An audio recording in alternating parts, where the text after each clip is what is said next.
ఈరోజు దేవుని వాగ్దానము ఆదికాండము 15వ అధ్యాయము 1వ వచనము. భయపడకుము, నేను నీకు కేడెము, నీ బహుమానము అత్యధికమగును అని చెప్పెను. ప్రార్థన. పరిశుద్ధుడవైన దేవా, కృపగల తండ్రి, మీ పాదములకు లెక్కలేని స్తోత్రములు చెల్లిస్తున్నాం ప్రభా. ఈ ఉదయకాల సమయంలో భయపడకుము అని మాకు వాగ్దానము చేసినందుకు మీకు స్తోత్రములు తండ్రి. ఈ ప్రార్థనలో ఏకీభవిస్తున్న ప్రతి ఒక్కరిని మీరు జ్ఞాపకం చేసుకోండి. మా అందరిలో ఉన్న ప్రతి భయమును కూడా తీసివేయండి. మాకు రక్షణ కేడెముగా మీరుండమని వేడుకొంచున్నాం ప్రభా. ప్రతి పరిస్థితిని కూడా మీరు మార్చండి యేసయ్య.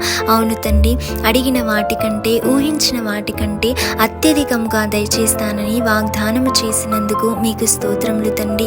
యేసయ్య, మాకు కావలసిన ఆశీర్వాదములను నూరంతలుగా వర్ధిల్లింపచేయమని, భయమును వీడి విశ్వాసముతో ధైర్యముతో ముందడుగు వేసే కృపను మా అందరికీ అనుగ్రహించుమని నజరేయుడైన యేసు నామంలో అడిగి వేడుకొని పొంది ఉన్నాము తండ్రి.